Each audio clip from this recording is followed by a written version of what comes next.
L'heure H. Jean-Louis Lahaye.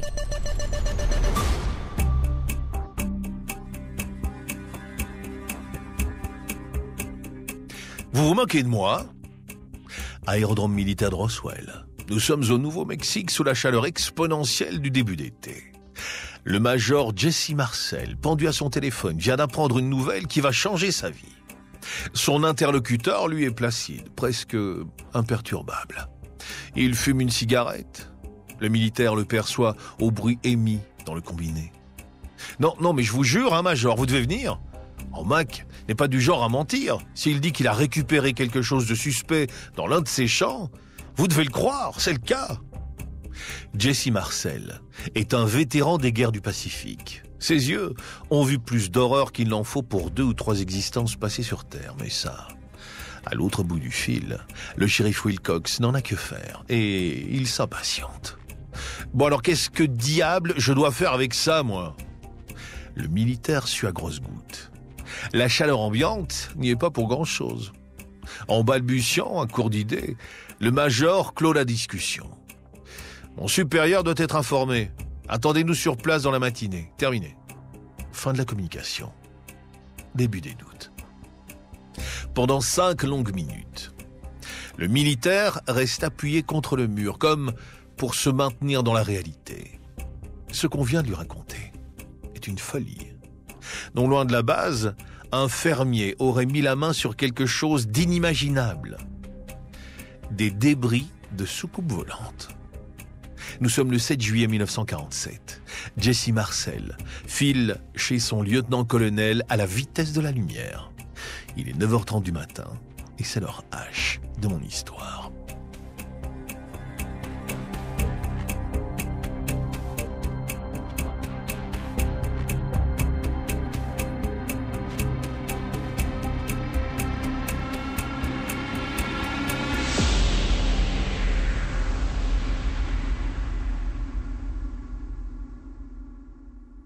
Moins d'1 heure plus tard, une Jeep kaki flanquée de l'étoile blanche traverse le désert et soulève le sable à la manière d'une armée en marche.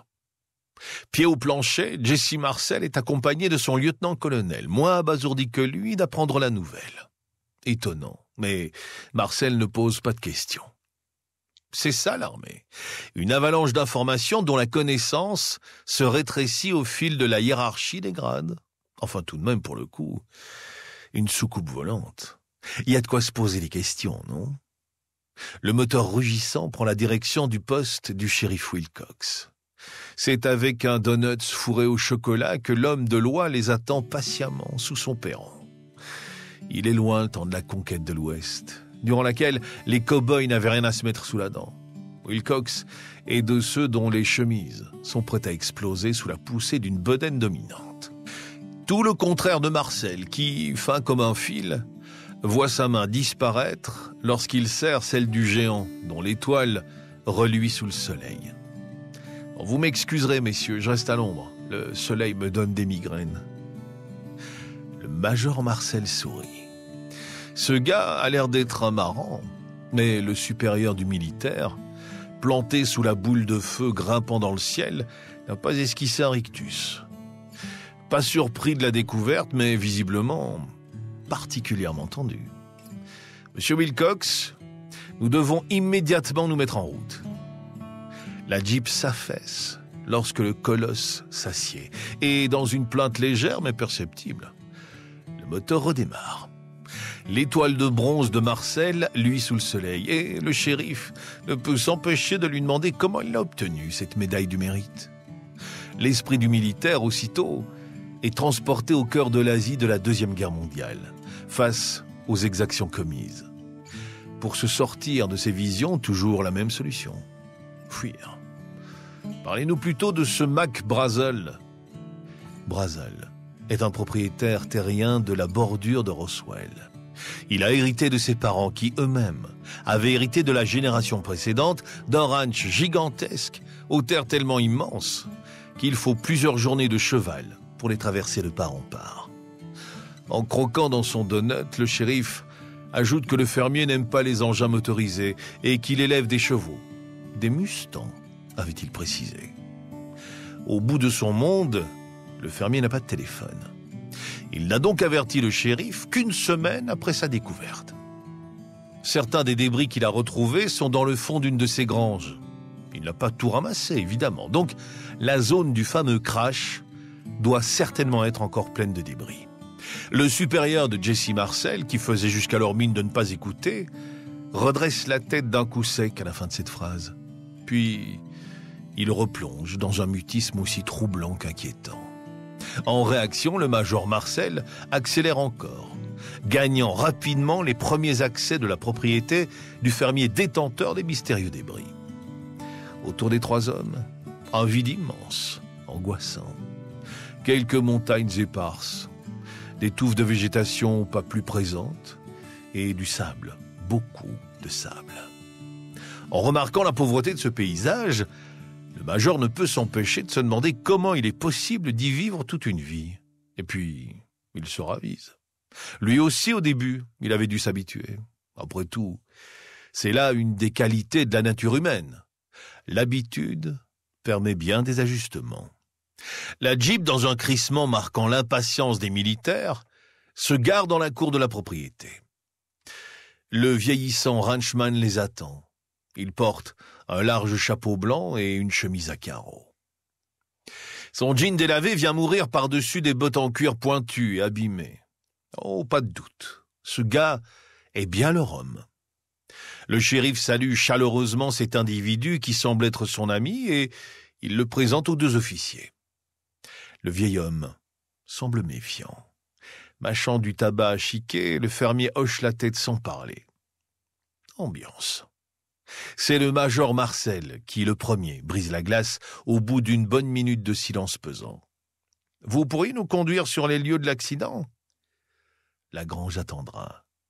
Toujours pas de réponse du vieux qui se dirige vers ses écuries. Il en revient quelques minutes plus tard avec 2 chevaux sellés. L'un des deux, alezan, piaffe comme un étalon qui chercherait la bagarre. L'autre, une splendide jument noire, a tellement de crin que l'un de ses yeux est recouvert d'une mèche épaisse et tombante. Voilà que le fermier parle enfin. « Qui va monter mon âne ? » Enfin, disons qu'il les teste plutôt. Il veut connaître la détermination des militaires et surtout savoir s'il peut leur faire confiance. Oh, bien sûr, ils auraient très bien pu prendre la Jeep. Marcel enrage. Il déteste ça, les canassons. Pour lui, tout cela est tout juste bon à se casser le cou. C'est le lieutenant-colonel qui se jette à l'eau le premier. Il enfourche le cheval, glisse ses pieds dans les étriers et remercie le fermier. Ce dernier, l'air satisfait, sourit en retour. La partie est gagnée. Son supérieur ordonne à Marcel de conduire la Jeep et de les suivre à bonne distance. Non, ça n'est pas pour lui déplaire. Mais alors que le shérif se dirige vers le siège passager, l'officier supérieur l'arrête net. « Non, vous restez ici. Zone confidentielle, désolé. » L'homme de loi se met à grogner, pointant son étoile de shérif du doigt, mais rien n'y fait. Le major Marcel part seul dans le véhicule, vers son destin. Le voile du mystère, déjà, s'abat sur l'équipage. Que le spectacle commence.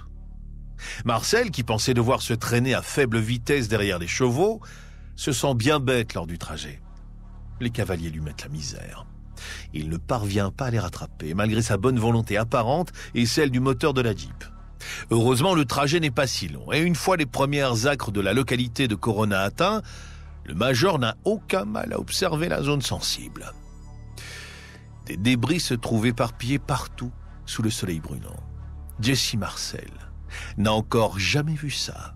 On dirait des bouts de carlingue, en argent peut-être, ou en laiton, plus ou moins grand, posés sur le sable. Le fermier tire sur ses rênes pour s'arrêter, mais ne descend pas de son cheval.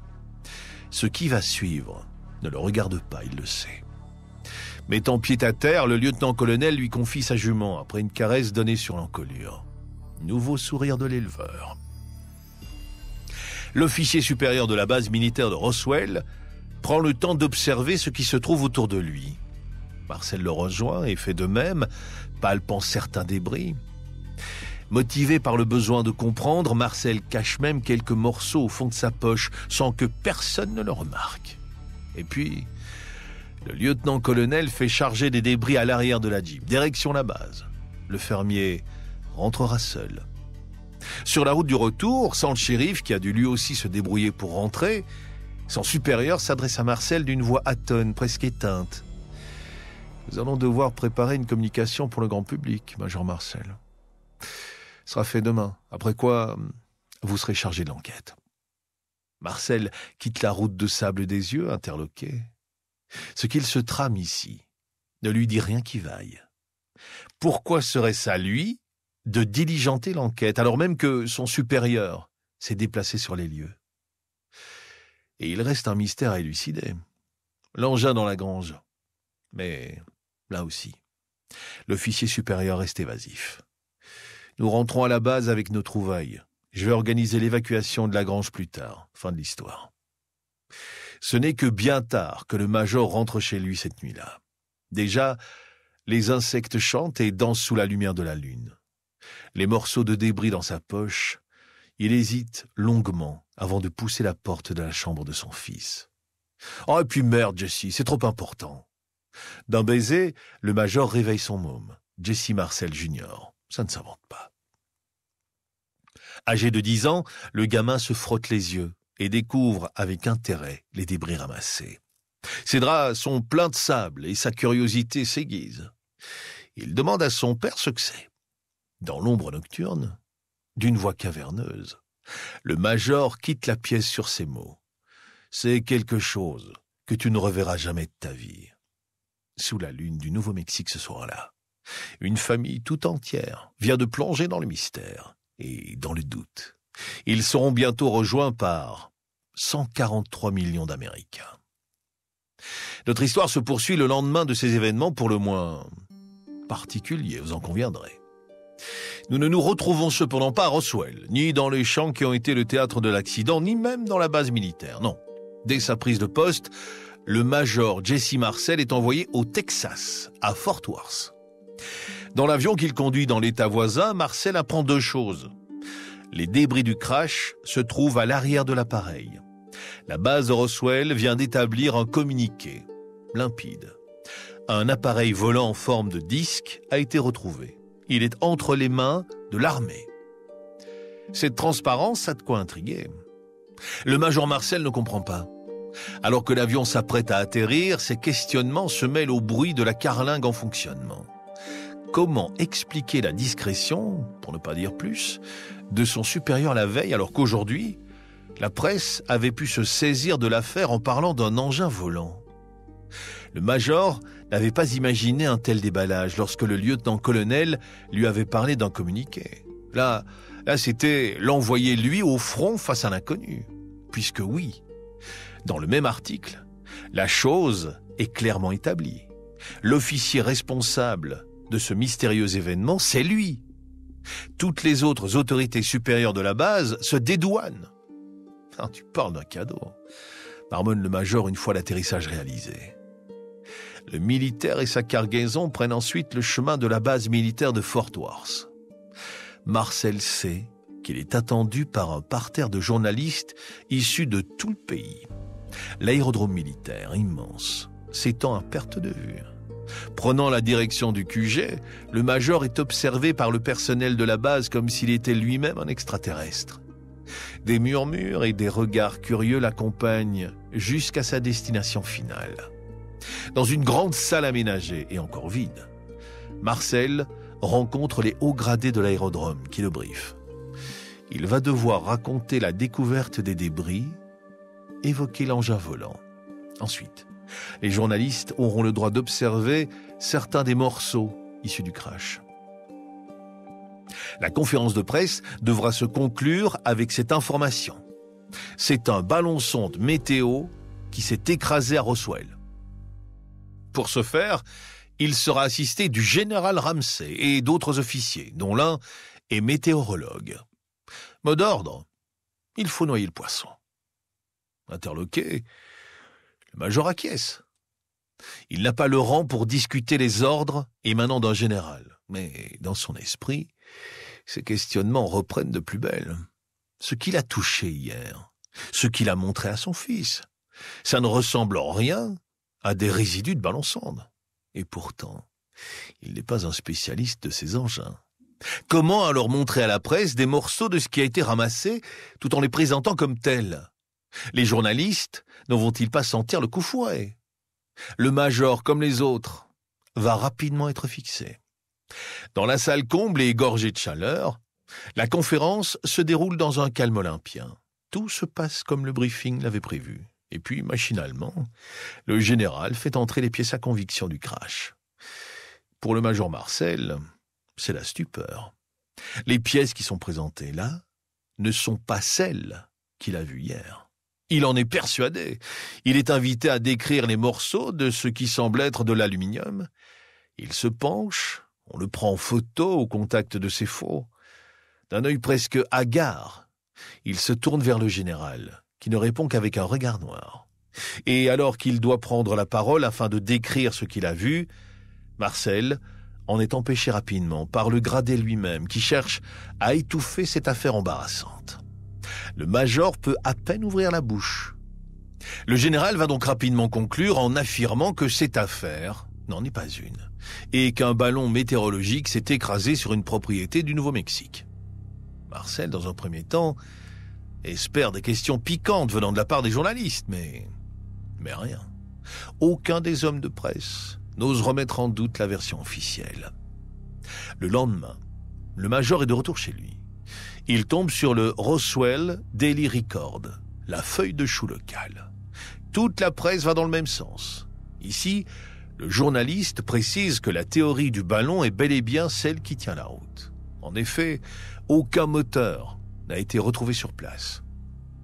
Exaspéré, Marcel ne pipe mot. Ce n'est que le 10 juillet qu'il explose. Une autre conférence de presse, sans sa présence, est organisée dans une autre base militaire du pays. Là, des officiers météorologues vont baragouiner des données techniques plus incohérentes les unes que les autres, afin d'expliquer la nature des débris de Roswell et leur utilité. En découvrant ce qu'il s'y est dit, Marcel se précipite chez son lieutenant-colonel. Il demande des explications. Il n'aura rien. Son supérieur entre dans une colère noire, le fait redescendre de son piédestal. « Major Marcel, vous n'êtes pas dans une position qui vous permet de réclamer des comptes, alors rompez !» Et c'est ainsi que, bien bizarrement, l'incident de Roswell va stagner dans les limbes du temps pendant longtemps, très longtemps. Aussi surprenant que cela puisse paraître, c'est sur ce démenti de l'armée américaine que s'arrêtent pendant un temps les interrogations autour de ce qui a pu se passer en juillet 1947 à Roswell. Les explications hasardeuses de l'US Air Force, pourtant, auraient pu appeler à la prudence et à la réalisation de contre-enquêtes. Il n'en est rien. Ils sont peu nombreux à s'intéresser au cas Roswell. Pourtant, le 26 juin, soit quelques jours seulement avant la découverte des débris, un pilote civil avait fait parvenir à la presse régionale, puis nationale, un témoignage troublant évoquant dans la même zone la présence de ce qu'il appela des soucoupes volantes. Étrange, n'est-ce pas? Oui, mais pas suffisant pour attirer l'attention. On apprendra bien des années plus tard qu'entre la mi-juin et début juillet 1947, ce sont plusieurs centaines de témoignages similaires qui ont été recensés, avec plus ou moins de discrétion. Au fil des ans, tout le monde semble avoir oublié la présence d'un crash mystérieux à Roswell et l'armée américaine ne s'en plaint pas. Ce n'est qu'au début des années 70 qu'un premier groupe de croyants à l'existence extraterrestre va se faire connaître. Il développe une théorie évoquant la présence de soucoupes volantes ramassées sur le plateau aztèque et pilotées par des extraterrestres.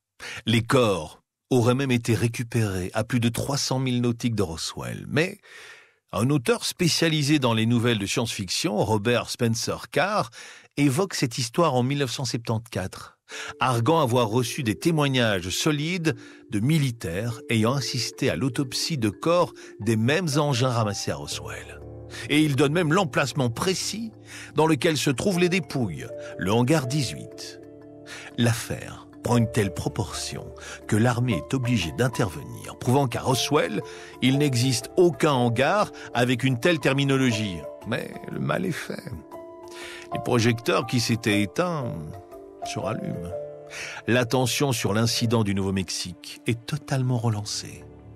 À une période durant laquelle se développe l'ufologie et les croyances autour des ovnis, cette affaire enterrée de Roswell est du pain béni pour bon nombre de croyants à la vie extraterrestre. Et ils ne vont pas être déçus. C'est en février 1978 que se déclenche la première bombe. Et celui qui presse la détente, vous le connaissez bien, très bien même. Il s'appelle Jesse Marcel.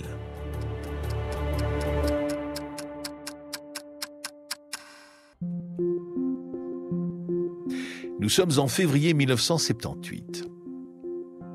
Dans un studio de télévision qui fait la part belle à un homme, Stanton Terry Friedman. À l'origine chercheur en physique nucléaire, l'homme s'est détourné de son domaine de formation il y a déjà de nombreuses années pour se lancer dans l'aventure de l'ufologie. Aujourd'hui, indubitablement, il tient un gros coup. Les témoignages sur Roswell, parfois saugrenus, prolifèrent en masse depuis quelques années sans jamais vraiment être en mesure de cibler la source, l'armée. Friedman est un malin. Il est bien introduit dans le milieu et son bagou suffit généralement à lui faciliter les choses. Ses grandes lunettes rectangulaires, sa barbe en collier et surtout son sourire sont des armes de persuasion massive. L'interview qu'il va mener aujourd'hui en est la preuve irréfutable. Il est un ponte de l'ufologie mondiale. Pourquoi ? Parce que le vieil homme qui se présente face à lui, le dos voûté, et le regard de celui qui a vu passer les affres du temps, est un des personnages clés de l'affaire Roswell, Jesse Marcel. L'ancien major, devenu lieutenant-colonel en retraite, a été écarté de la gestion de l'incident une fois que le souffle de l'explosion médiatique fut passé en 1947. Il n'en est pas moins un témoin de premier choix. Et pour cause. C'est lui, après tout, qui fut l'un des premiers en contact avec la zone. Son avis est donc primordial. Mais Friedman se méfie. La partie n'est pas gagnée d'avance. Au contraire. Généralement, les anciens militaires restent fidèles à leur serment passé, se refusent à collaborer pleinement. Mais Friedman va vite le comprendre. Avec Marcel, tout est très différent. Le présentateur commence par mettre son interviewé à l'aise. Et puis, comme ça, sans sommation, Friedman se jette à l'eau. « Monsieur Marcel, ces débris étaient-ils ceux de ballons météorologiques ?» Le vieil homme est rusé comme un renard. Il sait bien sur quel terrain on veut l'emmener. Lapidairement, il répond « Non ». Friedman, l'espace d'un instant, se stoppe. Ce n'est pas un mouvement d'acting. Il est réellement estomaqué. C'est à peine s'il ose poser la question suivante. Alors, d'où venaient ces débris ? Cette fois, son interlocuteur est au pied du mur. Mais l'ancien militaire est décidé. Des années qu'il tente de faire entendre sa voix. Sa carrière, son grade, tout le carcan militaire l'a toujours empêché de s'exprimer avec liberté. Aujourd'hui, sa famille, son fils, qui a aussi eu ses débris dans les mains, le pousse à se lancer.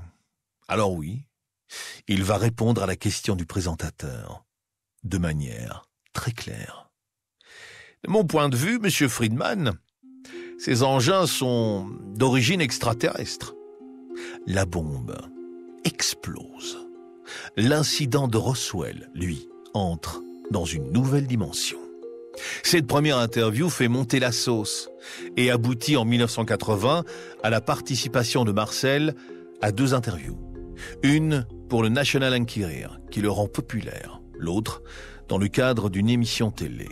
Chaque fois, il est clair. Ce qu'il a trouvé ne peut pas être issu des technologies humaines. C'est la même année que tout change lorsqu'on parle de la perception de l'ufologie aux États-Unis. Jusqu'alors, le même scénario pouvait être établi pour toutes les histoires reliées aux ovnis, à savoir une apparition ou un crash, des corps d'extraterrestres ou des témoignages, des résidus parfois. L'armée intervient et fait tout pour que l'affaire ne puisse jamais sortir.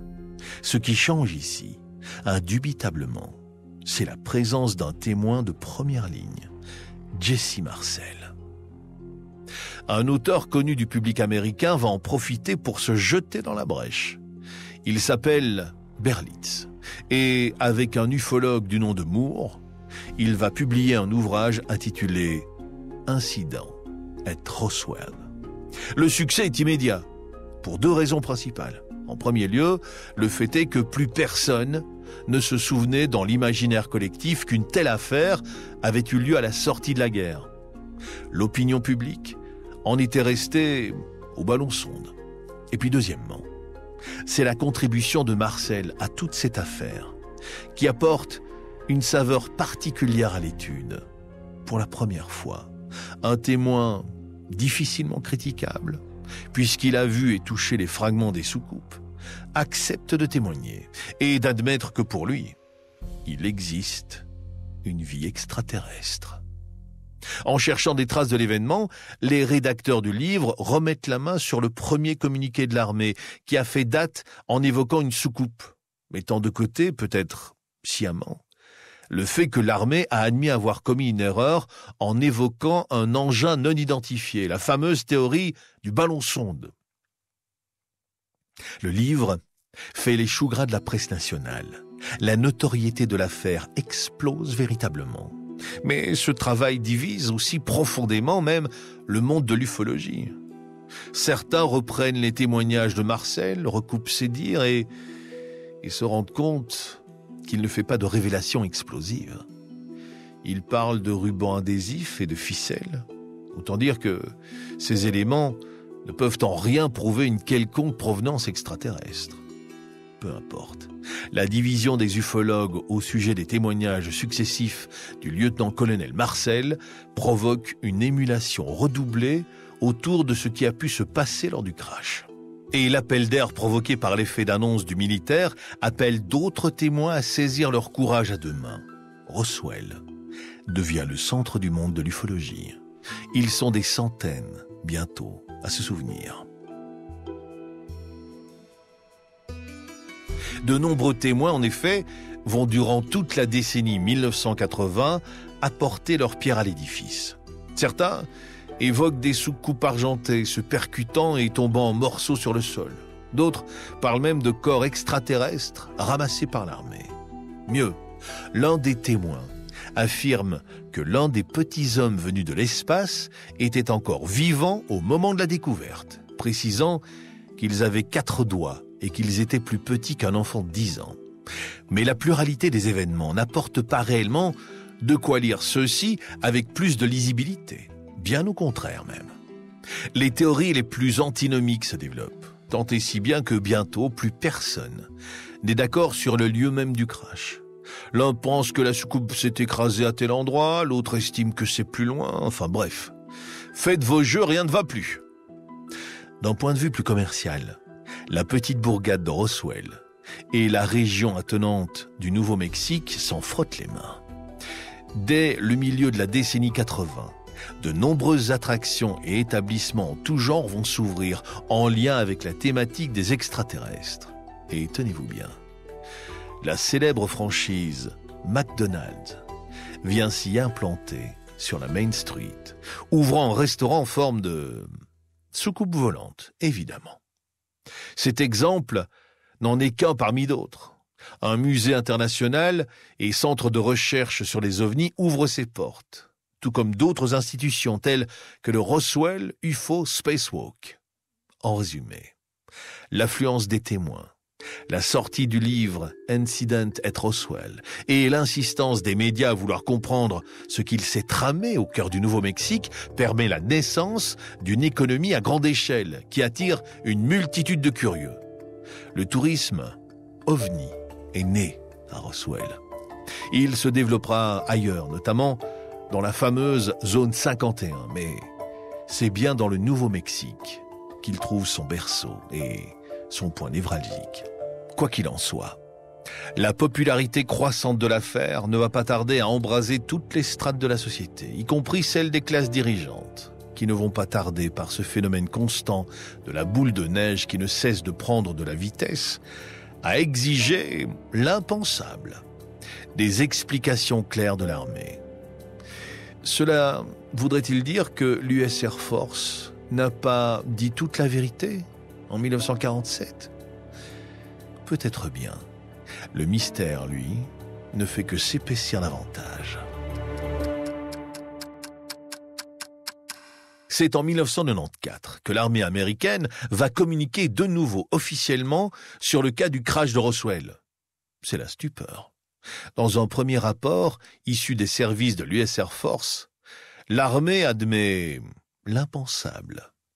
À l'époque, les responsables ont menti.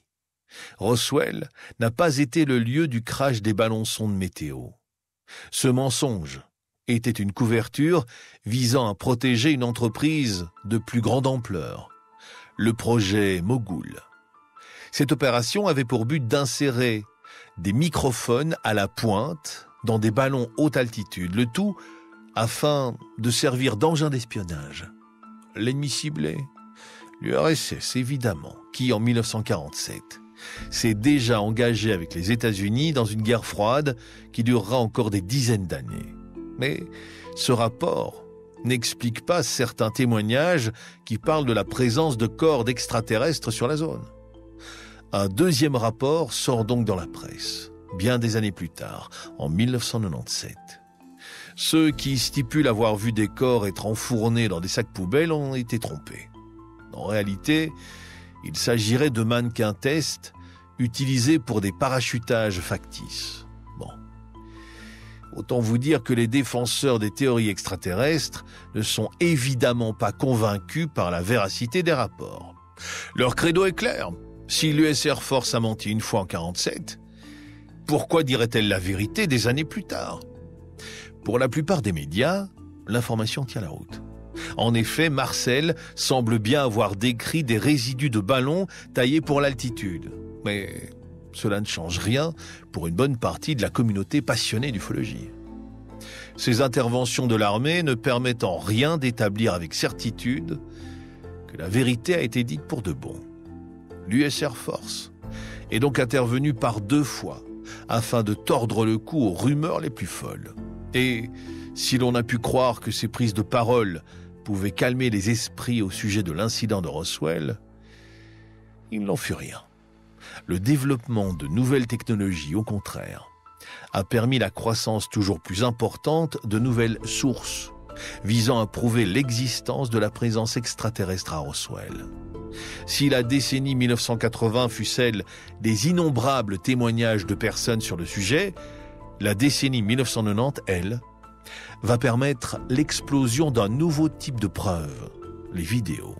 C'est notamment le cas en 1995, avec la sortie d'un documentaire nommé Alien Autopsie. Durant une petite dizaine de minutes, un corps d'une espèce inconnue, allongé sur une table, est disséqué par des professionnels portant des masques de chirurgie. Le film est en noir et blanc, les images semblent passer, et c'est à peu près tout. Si le retentissement de cette soi-disant preuve est ahurissant, elle n'en est pas moins un énième canular. Le phénomène n'est pas nouveau, bien au contraire. Mais c'est pas tout. Peu avant le 50e anniversaire de l'incident, un nouveau livre, signé cette fois de la main d'un certain Philippe Corso, va mettre le feu aux poudres. Officier à la retraite au sein des renseignements de l'US Army, il refuse de croire l'explication officielle renvoyant à des engins d'espionnage dans un contexte de guerre froide en phase exponentielle. L'auteur note qu'il a vu de ses yeux un corps extraterrestre pendu dans une cuve en verre remplie de liquide. Il note également que si les Américains ont mis un terme à la guerre froide, c'est avant tout grâce aux technologies retrouvées dans les soucoupes. Mais bon, Corso se prend les pieds dans le tapis à plusieurs reprises, se perdant au sein de nombreuses contradictions tout au long de son argumentaire. Et puis sérieusement, comment expliquer que des technologies retrouvées en 1947 aient pu servir à arrêter la guerre froide à la fin des années 80 ? Ça ne tient pas debout, évidemment. Mais cela a au moins le mérite de remettre une pièce dans la machine du doute. Il existe par ailleurs une multitude d'autres thèses non consensuelles et toujours débattues au sein des cercles d'ufologie.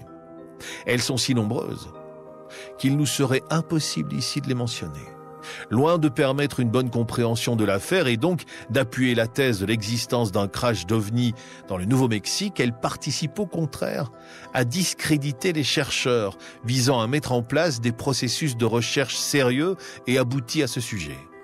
Quoi qu'il en soit, des zones d'ombre planent toujours sur le mystère Roswell. Il faut dire que le cas est particulièrement compliqué. D'une première affaire en 1947, basée sur l'expérience vécue par le major Marcel, l'incident des débris est tombé dans l'oubli pendant une très longue période. Ce n'est que plusieurs décennies plus tard qu'un nouveau coup de projecteur, orchestré par des ufologues, mais surtout par Marcel lui-même, va donner une impulsion nouvelle à l'affaire. Derrière Marcel, des centaines de témoins se sont fait connaître, pour la plupart des menteurs aux histoires loufoques. C'est ce qui fait de l'ufologie, bien souvent, un domaine impénétrable. Les charlatans y côtoient les scientifiques les plus rigoureux.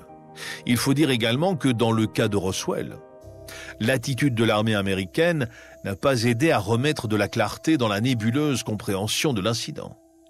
Plusieurs rapports contradictoires ont alimenté la machine des partisans de la vie extraterrestre. Mais les témoins peu crédibles, les documents officiels qui semblent ne jamais confirmer la présence de corps ou de soucoupes, tout cela semble mettre un terme à la spéculation du côté de Roswell. Mais les zones d'ombre restent complexes à éluder. Le mystère au Nouveau-Mexique est loin d'être terminé et classé, c'est le moins que l'on puisse dire. Pour beaucoup, Roswell est encore le centre de toutes les préoccupations. Ce fut le cas de Jesse Marcel Jr., le fils du major, témoin des événements en 1947. Toute sa vie, l'homme a défendu le fait d'avoir manipulé les restes de la soucoupe au fond de son lit, alors qu'il n'avait que 10 ans. Il est mort en 2013 à son domicile, à l'âge de 76 ans. Lorsque ses proches ont découvert son corps inerte, à ses côtés, ils ont trouvé un livre qu'il était visiblement en train de consulter au moment du drame. Et vous voulez que je vous dévoile la thématique de l'ouvrage ? À votre avis ? L'affaire Roswell, évidemment.